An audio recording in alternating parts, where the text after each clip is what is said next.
O caminho do Tantra. Nos capítulos anteriores, diagnosticamos e analisamos fatores que conduzem o ser humano ao sofrimento e à angústia. Conseguimos perceber que todo o caos planetário tem íntima relação com o que se passa no interior de cada ser humano. O exterior espelha o que se passa no interior. A infelicidade geral, o sentimento de solidão, o antagonismo ao prazer e toda espécie de repressão conduziram o ser humano a um estado androidizado e escravo de uma ideologia política das trevas. Encouraçados pelos traumas e pela incapacidade de amar, esses humanos construíram um mundo de terror e de sofrimento para si e para os outros. A partir de agora, pretendemos apresentar as soluções para esse gigantesco problema. É preciso encontrar caminhos para resgatar a alma perdida. Precisamos ressuscitar o espírito dentro de cada um. Só assim poderemos trazer de volta o verdadeiro ser oculto sob o corpo físico, destruindo as amarras e muros construídos ao longo de uma vida de repressão e aprisionamento da alma. O Tantra Yoga é um dos caminhos espirituais mais avançados e mais completos que já conheci e vivenciei. Estudei o orientalismo de uma maneira geral, aprofundando-me no taoísmo chinês, no zen budismo e no hinduísmo. Dirijo uma escola onde ministro aulas de Tantra Yoga, Tai Chi Chuan e Kung Fu, cuja prática está intrinsecamente ligada à abordagem filosófica e espiritual. Estou nesse caminho há mais de 30 anos, e ele me tem revelado e conduzido a um estado de consciência que me trouxe realização e muita paz. Pude compreender a mim mesmo dentro de todo esse processo da vida e da sociedade humanas. Através dele, eu me tornei um ser humano mais nobre e espiritualizado, com profunda consciência de minha alma e do meu espírito. E pretendo então passar a vocês um pouco dessa jornada e dessa experiência pessoal como auxílio no conhecimento de um caminho que permite libertá-los das prisões internas. Atualmente na Índia há duas grandes correntes tântricas, a do caminho da direita e a do caminho da esquerda. O caminho da direita é uma forma de Tantra muito semelhante a todas as outras escolas indianas que reprimem o sexo e o prazer sexual. Em geral, seus seguidores são celibatários. O caminho da esquerda é com o qual mais me identifiquei, exatamente porque trata o sexo e o prazer na totalidade, colocando-os como parte central de sua doutrina. É este Tantra que irei abordar especificamente. Não vou me ater aqui à estrutura de nomes históricos e lendas que envolvem o Tantra na Índia, nem mencionar as muitas escolas, quase sempre divergentes em vários pontos fundamentais. Irei expor aqui apenas a essência fundamental do Tantra e seus principais aspectos. A filosofia do Tantra. O Tantra que irei apresentar está fundamentado em princípios que o fazem diferentes de qualquer caminho espiritual e religioso ocidental. Também na Índia ele é único. Os princípios fundamentais. 1. Tudo é divino. Você é um ser divino, tudo em você é divino. Nesse primeiro princípio, podemos notar que o Tantra trata você como um ser divino e superior, não como um pecador, como um ser inferior que necessita evoluir para atingir os céus e ser aceito por Deus. No caminho espiritual do Tantra, você é um ser divino. Você não precisa se tornar divino. O fato de ignorarmos isso nos torna suscetíveis a condicionamentos promovidos por conceitos introduzidos como verdades por qualquer sacerdote de qualquer linha religiosa. O fato de encarnarmos nesse planeta sob a égide da lei do karma, a lei do esquecimento, nos faz esquecer da nossa natureza espiritual e divina. O Tantra visa despertar em nós essa natureza esquecida. Tudo é divino. Quando o Tantra afirma que tudo é divino, quer dizer que todas as coisas que existem no mundo têm uma natureza divina. Toda a organização planetária na natureza segue uma ordem divina, um fluxo cósmico de harmonia e equilíbrio natural. Somente o ser humano está perdido, em desequilíbrio, em desarmonia com essa ordem. O Tantra visa trazê-lo para o contato mais íntimo com as forças da natureza e colocá-lo em harmonia com o seu fluxo. Não há espaço para o demônio na filosofia do Tantra e tampouco para a famosa dualidade do bem e do mal. Só existe uma polaridade no Tantra e essa polaridade é apenas o divino. E o divino é você. Todas as coisas são o divino e o divino está em você. Esse princípio básico é condição essencial para nos libertarmos dos sentimentos de culpa que as religiões ocidentais programam em nossas mentes.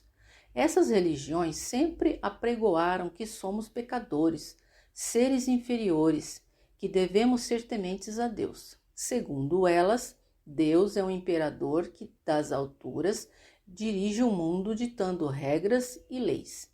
E aqueles que não seguem estão fadados ao pecado e à ira de Deus. Seremos castigados e condenados a viver eternamente no inferno dantesco. São religiões terroristas, pois sobrevivem às custas da figura grotesca do demônio. Criam e alimentam medo nas pessoas, o medo de Deus e o medo de que o castigo divino recaia sobre elas. E mais uma vez se sentem prisioneiras de Deus. Esse modelo do divino escraviza ainda mais o ser humano, já aprisionado e escravo do seu corpo kármico. O Tantra está no caminho inverso a esse, por isso é combatido pelo pensamento religioso ocidental. O Tantra liberta você e o deixa livre de qualquer sentimento de culpa. No Tantra você não é um pecador e não tem que seguir nenhuma lei escrita em um livro ou um pedaço de papel, elaborada por um sacerdote humano qualquer. No Tantra, você segue apenas o divino que está dentro de você. No Tantra, as leis são internas e jamais externas. Você é divino e o divino está em você. Não procure Deus lá fora, porque ele está em você. 2. Esqueça o Deus externo. O verdadeiro Deus está em você. Siga seu Deus interior. Esse princípio é o mais libertador de todos. Ele nos liberta das amarras da escravidão, de um Deus externo e de princípios e leis que possam vir de fora para nos condicionar e nos programar com falsos conceitos sociais. Esse princípio nos mostra que devemos seguir apenas aquilo que dita nosso ser interior. Devemos seguir nossos mais íntimos desejos internos e nossas vontades, pois elas brotam de uma ordem natural e divina que existe em nosso ser. Negá-las significa negar o divino. Este princípio nos liberta de qualquer amarra externa ou de qualquer doutrina que queira nos dominar e dirigir nossos passos pela vida. No Tantra não há leis externas e, portanto, nenhum mandamento ou livro sagrado a ser seguido ou obedecido. Você faz as regras e você constrói seu caminho pelo mundo a partir de suas vontades internas e não de imposições alheias. Esse princípio é semelhante ao cerne da filosofia taoísta chinesa, onde Lao Tse, em seu livro O Tao Te Ching, nos fala sobre o seu conceito de Deus. Esse livro contém 81 poemas que nos ensinam sobre a essência desse caminho espiritual. E o primeiro texto é justamente uma colocação sobre a natureza de Deus. É importante dar uma olhada nele aqui, nesse ponto de nossa discussão. Texto 1. A imagem que você pode conceber do Criador não é sua verdadeira realidade. Qualquer nome ou forma que você lhe indicar, certamente não indicará a sua verdadeira forma ou nome. No imanifesto e no inominável está a origem do céu e da terra. Todas as coisas às quais podemos dar nomes têm sua origem no imanifesto. Somente através de nossa existência poderemos contemplar o imanifesto. Só compreenderemos a essência do Criador quando nos tornarmos um com Ele. Este, sem dúvida, é o grande mistério. Conhecê-lo realmente é o cerne da sabedoria suprema. Explicação. Nesse primeiro texto, Lao Tse, que também pode ser pronunciado Tzu, discursa sobre a natureza do Criador de todas as coisas, o mesmo que aqui no Ocidente denominamos Deus. No entanto, diferentemente do conceito ocidental, o taoísmo, em sua raiz, não concebe nenhum modelo de Deus. O Criador, o Manifesto, o Inominável, como Lao Tse cita em seu texto, mostra que o homem é um grande ignorante quanto à verdadeira natureza de Deus. Lao Tse também se vê nesse dilema e inteligentemente procura não conceber nenhum modelo de Deus. Ele acredita que, no atual estado de consciência em que o ser humano e a humanidade se encontram, qualquer ideia, modelo ou imagem que se faça ou conceba do Criador está errada. Sendo assim, nem mesmo um nome pode ser dado a este Criador, pois nomear significaria rotular e limitá-lo a conceitos humanos primitivos. No taoísmo clássico e original não existe nenhum Deus falando com sacerdotes e profetas e ditando assim regras e leis divinas para nós. A compreensão desse Deus e de todos os mistérios da natureza só acontece através do Tao, o caminho natural da vida e de todas as coisas. Não criar modelo de Deus, não imaginar Deus desta ou daquela forma, daquela maneira, é a base do pensamento taoísta. Sua verdadeira compreensão ocorrerá somente com a iluminação. O conhecimento de um iluminado não pode ser transmitido de mestre para discípulo, tem que ser conquistado individualmente. O sábio experimenta Deus através da comunhão e da unificação com Ele. Este é o verdadeiro conceito do Tao, um caminho harmonioso e natural que conduzirá todos à unificação. Esse texto está em profunda harmonia com o Tantra quando nos ensina que é para esquecer Deus, tirar Deus de nossas mentes e nos concentrarmos apenas em nós mesmos. Em nós estão os defeitos e as desarmonias, e é exatamente em nós que está a cura e não em Deus externo, criado segundo a concepção humana de algum sacerdote. No Tantra, o centro é você e não Deus. Esqueça Deus e fique em você. Só assim poderá encontrar e compreender sua própria natureza divina. O Tantra nos coloca em nova postura para a nossa jornada espiritual.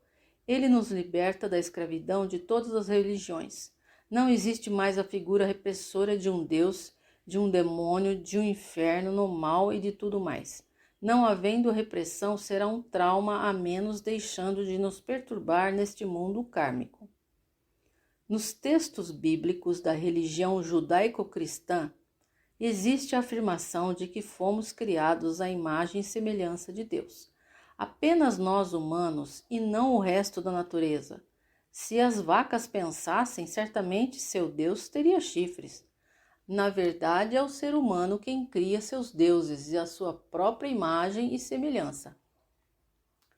Ele condiciona Deus a um modelo criado na própria mente, já que nunca transcendeu nem viveu uma experiência de contato real com o divino. Como sua mente é doentia, certamente seu modelo de Deus carrega toda a doença, perturbação e degeneração humanas.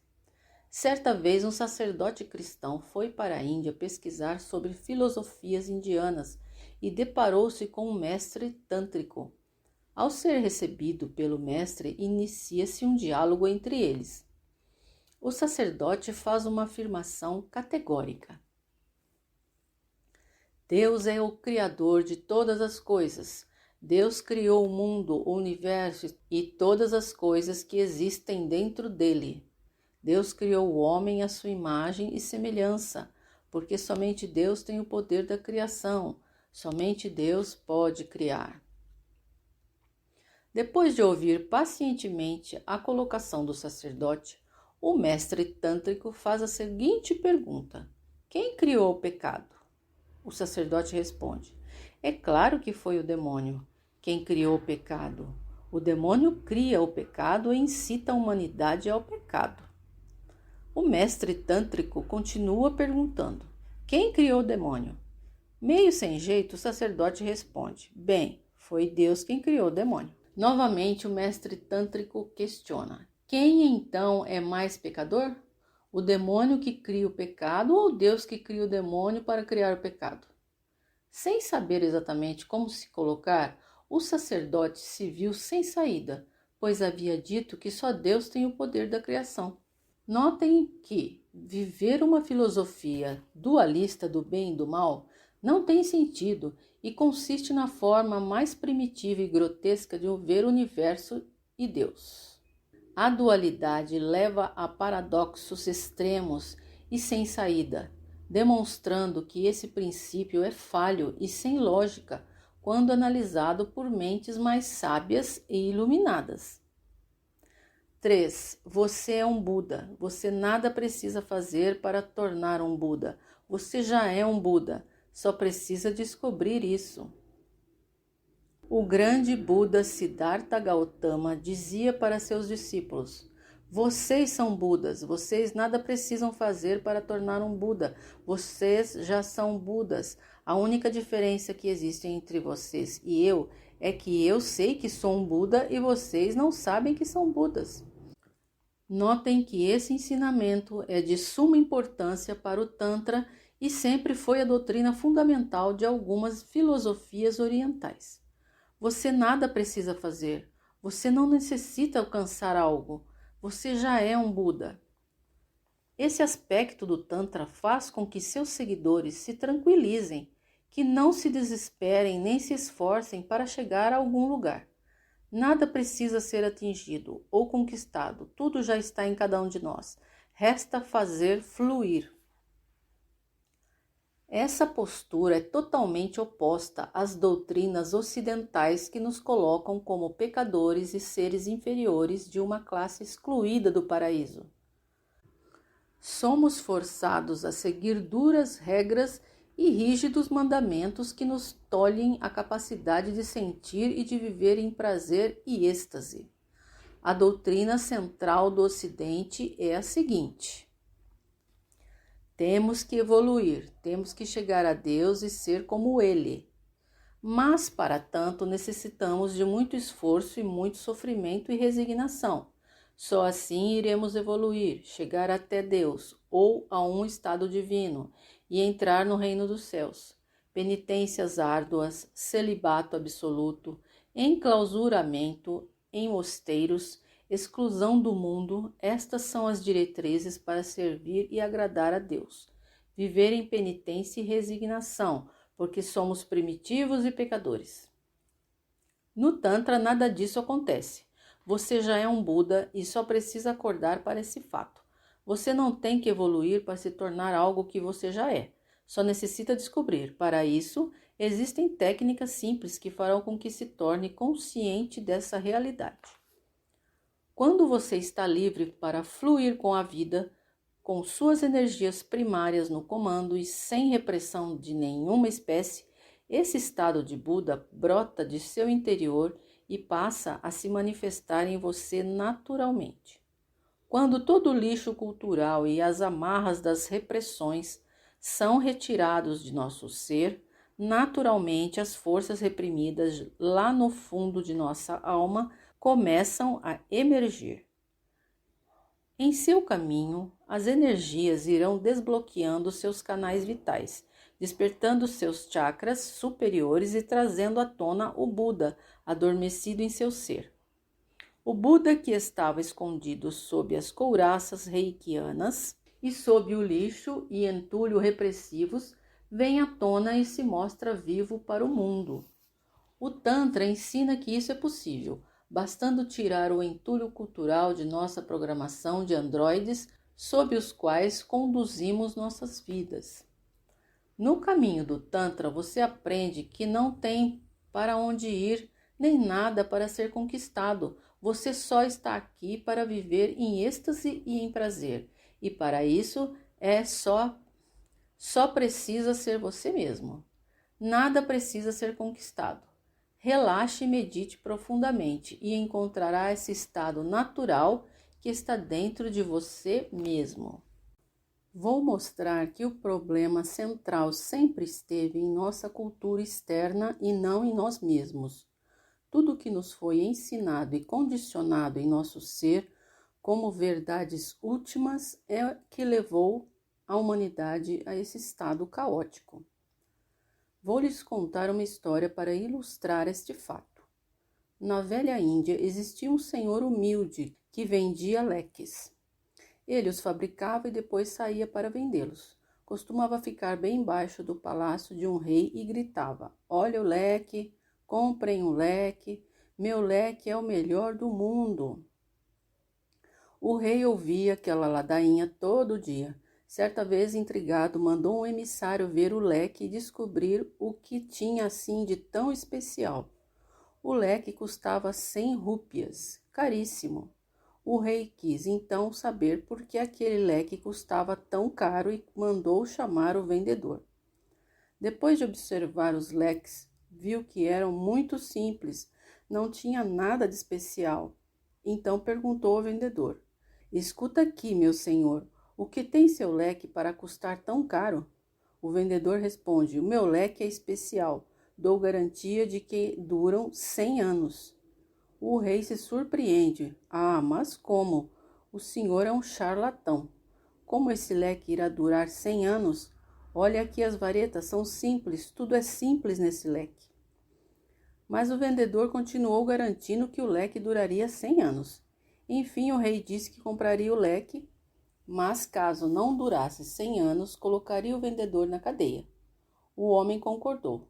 "Está bem, o senhor sabe que fico todos os dias aqui em frente ao seu palácio e que não vou fugir." O rei comprou o leque e em poucas semanas de uso, ele ficou todo arrebentado, soltando as varetas com papel rasgado. O rei se enfureceu. O infeliz do vendedor não fugiu, continuou no mesmo lugar vendendo leques. O rei ordenou que fossem chamar aquele salafrário. Logo ao chegar, o rei o interpelou: "Olha aqui, seu sem vergonha, você fica enganando o povo dizendo que seu leque dura 100 anos? Eu o usei em poucas semanas, já está todo arrebentado." O senhor retrucou: "Não, os meus leques duram 100 anos, alguma coisa está errada. O senhor não deve ter usado corretamente. Então me explique como devo usar corretamente?" O rei lhe pediu. "O senhor deve segurar o leque parado e balançar a cabeça, aí eu dou garantia de que irá durar 100 anos. O que há de semelhante entre essa história e o que estamos discutindo? O erro não está no homem, mas na cultura. É a forma como você faz as coisas. O homem está cheio de doenças acumuladas ao longo dos 14.000 anos de história desta civilização.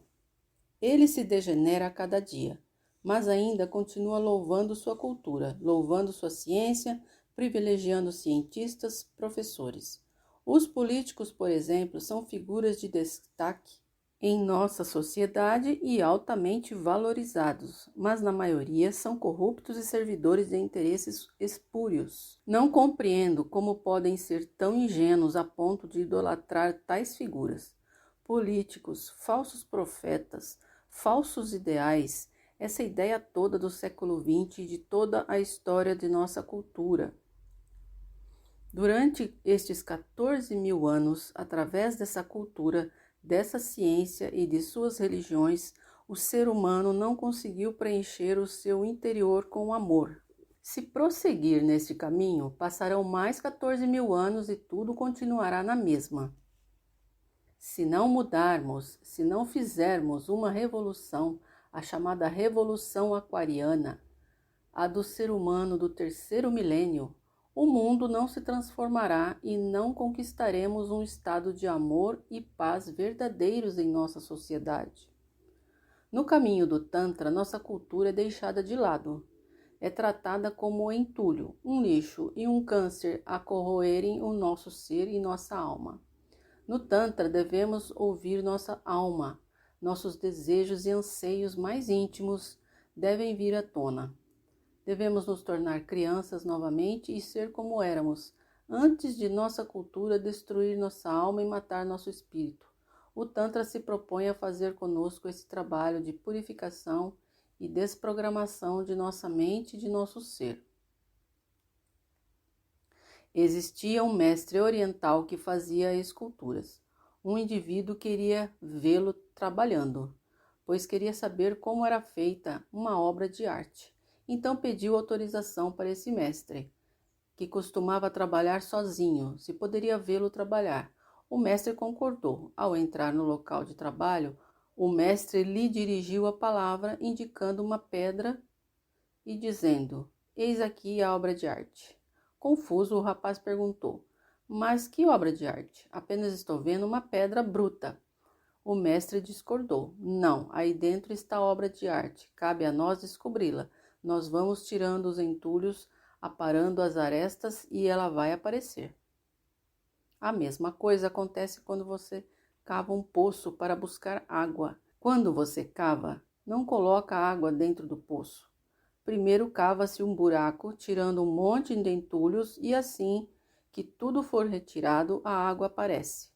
Da mesma forma, o amor já existe dentro de nós. O que acontece é que nosso interior está repleto de entulhos, impedindo a manifestação do amor. O caminho para fazer este amor verdadeiro e cósmico aparecer está em retirar essa camada de entulhos, essa camada de pedras que existe ao nosso redor. O amor está preso e não consegue sair. O amor não precisa ser criado, trazido de fora. Tampouco somos pecadores originais. Ao contrário, somos obra e manifestação do divino. Como uma obra divina, uma obra de Deus, pode vir originariamente com pecado? Se assim fosse, Deus seria um péssimo criador. Nos próximos capítulos estaremos abordando novos princípios sobre os quais o Tantra está fundamentado. Os ensinamentos fundamentais do budismo. Os ensinamentos básicos do budismo resumem-se nas 4 verdades nobres pregadas pelo Buda. A primeira é dukkha, o sofrimento existe.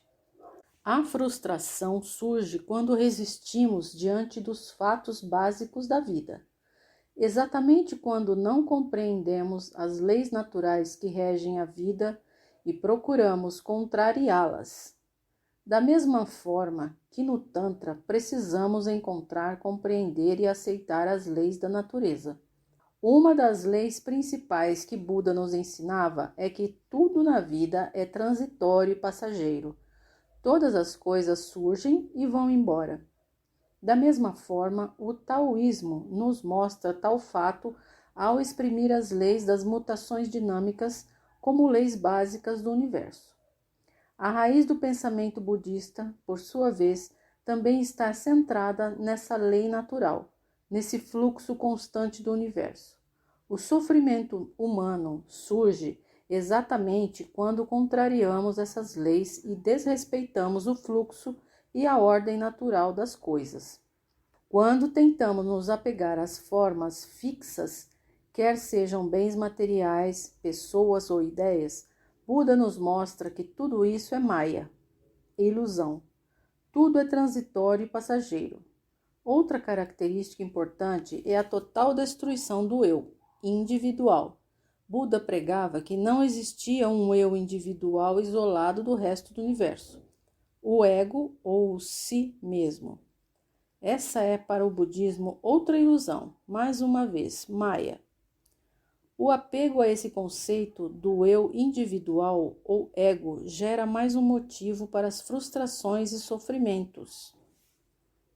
A segunda nobre verdade é Trishna, a ignorância. A ignorância é a causa fundamental do sofrimento e desemboca no apego e na avidez. O apego às coisas fúteis resulta da ignorância, porque através dela enxergamos um mundo composto de coisas isoladas e classificado segundo nossos padrões mentais. Dividimos e separamos as coisas, dando-lhes qualidades e valores distintos. Enquanto permanecer nessa visão, estaremos sujeitos a frustrações e sofrimentos. Desconhecemos por completo nossa natureza espiritual e transcendental. Por isso somos movidos pela ordem social e pelos condicionamentos culturais que nos cercam. À medida que nos apegamos às coisas que nos parecem fixas, permanentes e que medem nossos maiores valores, caímos na armadilha da ignorância, incapazes de ver que todas essas coisas são transitórias e estão em contínua mudança. Vemo-nos presos a um círculo vicioso onde cada ação gera nova ação e uma nova pergunta gera outras perguntas.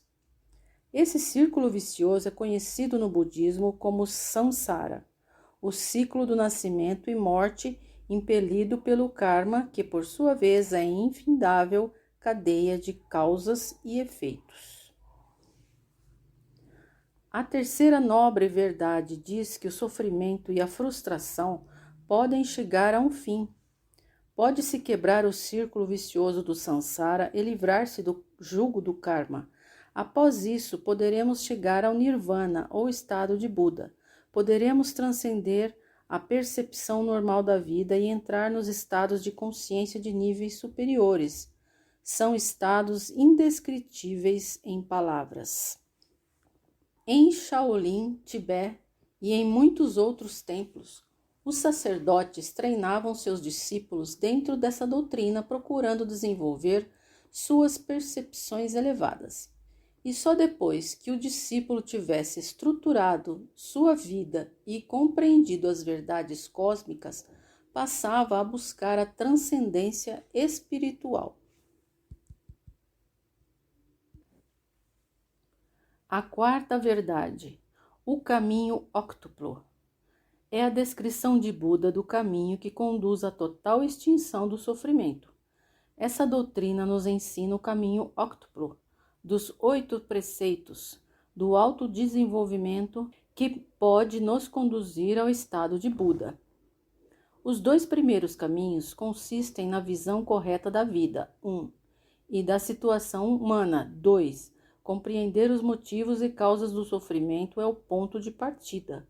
Os caminhos a seguir predizem a atitude correta, 3. A meditação correta, 4. E as regras básicas da vida budista. 5.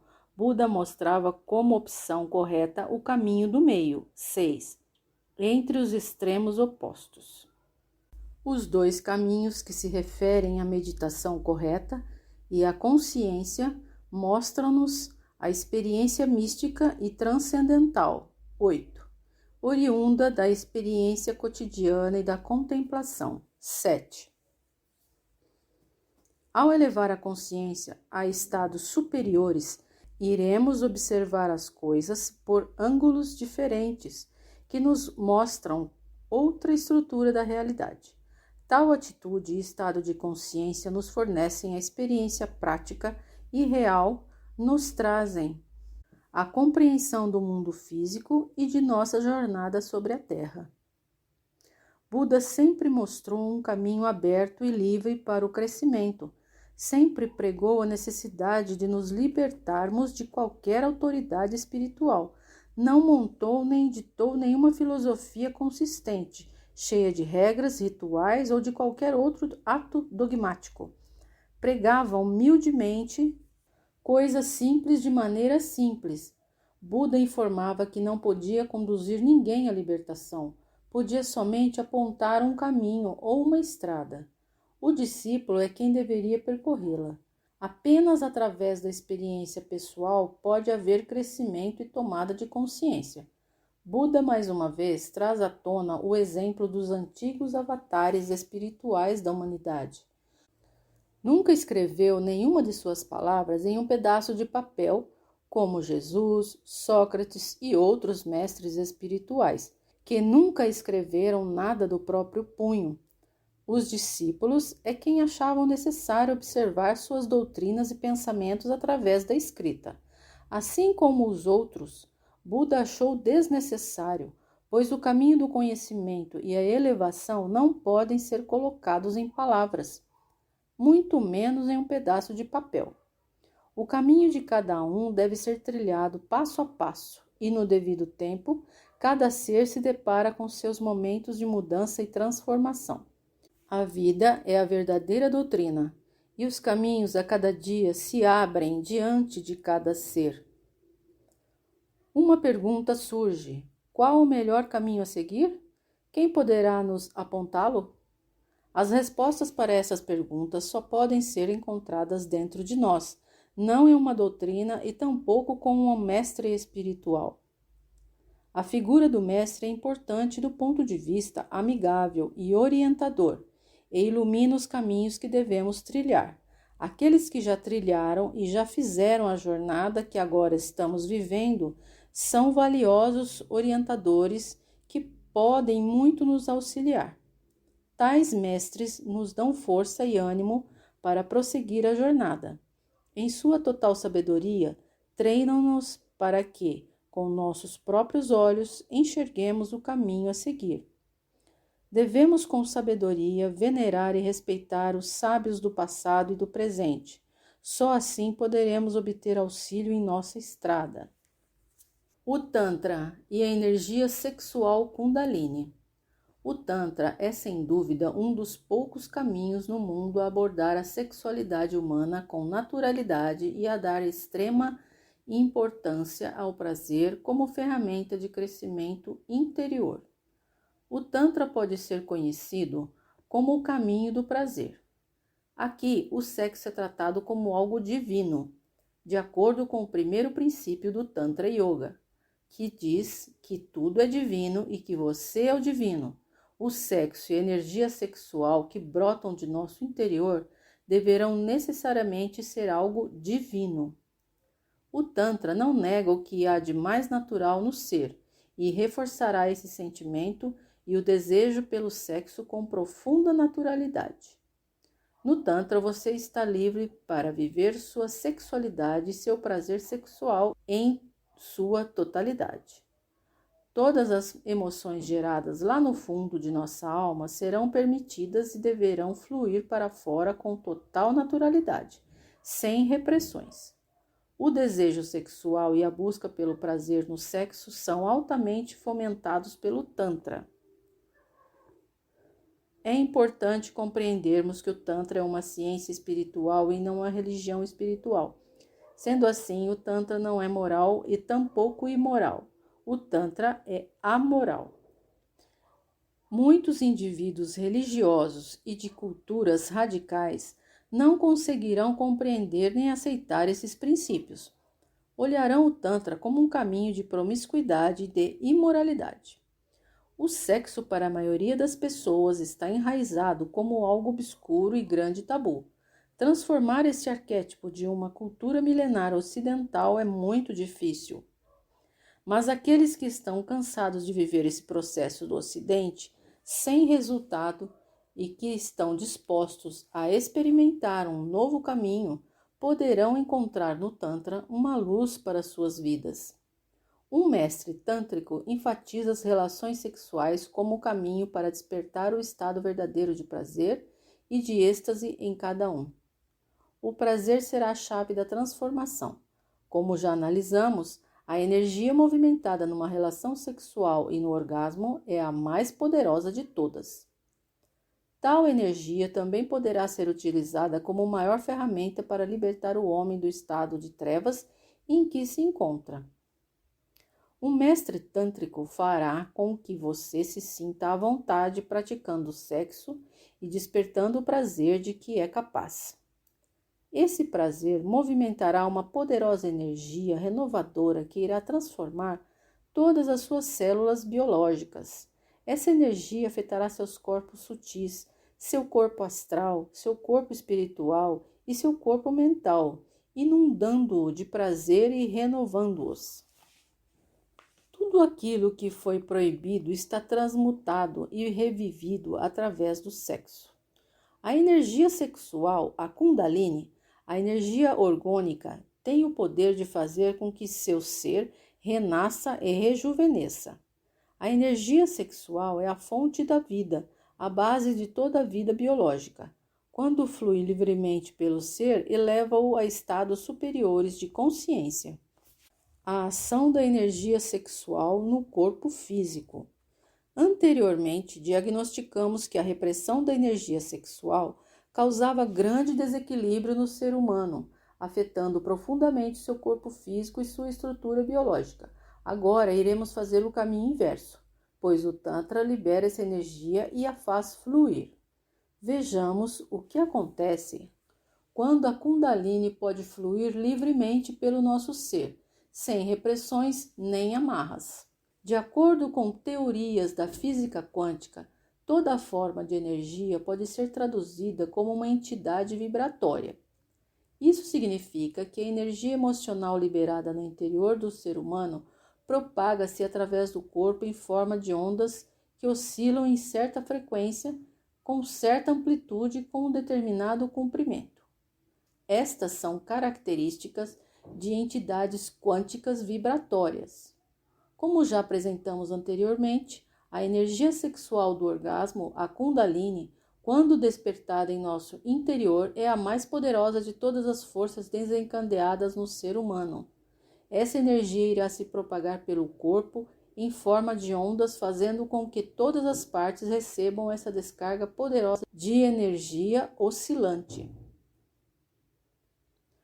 Tal oscilação fará com que as células do nosso organismo biológico vibrem intensamente sob ação poderosa. Ela coloca todas as células em movimento. Costumo definir essa ação como uma ginástica celular, uma espécie de aeróbica celular. Células que estavam estagnadas, paradas e cheias de toxinas são sacudidas por essa onda vibrante e revivem. Suas funções paralisadas pelas toxinas são ativadas por essa energia vibrante, que reanima as células e dá nova vida aos organismos biológicos como um todo. Sem repressões, a energia Kundalini irá proporcionar um rejuvenescimento de todas as células e do ser humano de forma geral. Alguém, nessas condições, não ficará facilmente doente, pois terá seu organismo biológico ativo e com todas as defesas naturais em perfeito funcionamento. Olhando sob esse aspecto, o sexo praticado de forma tântrica, com a energia sexual liberada e sem amarras, pode ser considerado uma forma de medicina preventiva. Sexo faz muito bem à saúde física do seu corpo. Da mesma forma, podemos analisar esse efeito em uma célula doente, cujas funções estão paralisadas por algum motivo específico. Essas células, sob a ação da poderosa descarga Kundalini, terão suas funções ativadas, curando doenças que nenhuma forma de tratamento quimioterápico poderia ser eficaz. Podemos então dizer que, quando praticado de forma tântrica, o sexo cura doenças e faz muito bem à saúde. A energia orgânica de Reich e sua câmara orgânica. William Reich desenvolveu uma teoria na tentativa de utilizar a energia sexual como instrumento terapêutico para a cura de doenças de todos os tipos. Ele acreditava que essa energia, como qualquer outra forma de energia na natureza, poderia ser armazenada e posteriormente utilizada para qualquer fim. A partir dessas ideias, ele construiu uma câmara especial que batizou como câmara orgânica. Essa câmara consistia em um gigantesco capacitor dielétrico idêntico aos utilizados nos circuitos eletrônicos. Reich acreditava que a energia sexual poderia ser armazenada nesse capacitor da mesma forma que a energia elétrica é armazenada em capacitores elétricos. Para carregar um capacitor elétrico, costumamos ligá-lo na tomada e submetê-los a potenciais elétricos. Como carregar um capacitor orgânico? Rach teve então a brilhante ideia de colocar casais no interior dessa câmara especial praticando relações sexuais. Ele acreditava que a energia liberada no orgasmo deveria ser emitida pelos casais e propagar-se para além dos corpos físicos, no espaço ao redor. Essa energia assim liberada poderia ser armazenada nas paredes dessa câmara, construída do mesmo modo que um capacitor elétrico. Ele costumava colocar muitos casais jovens e sadios no interior dessa câmara, praticando sexo, com o intuito de carregar sua máquina com energia orgânica.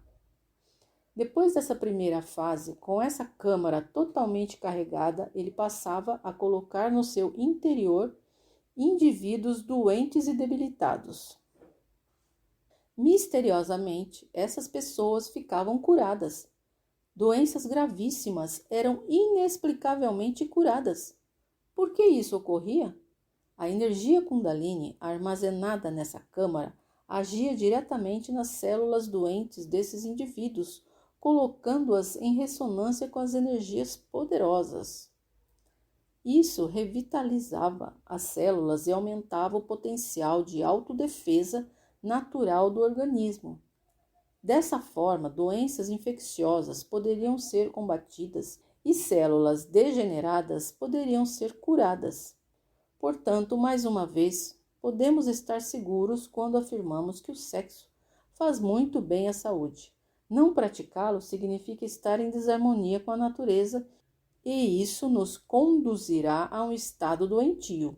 Se praticarmos o sexo da maneira tântrica, ele proporcionará saúde física e bem-estar que trarão novo ânimo e vida do ser humano.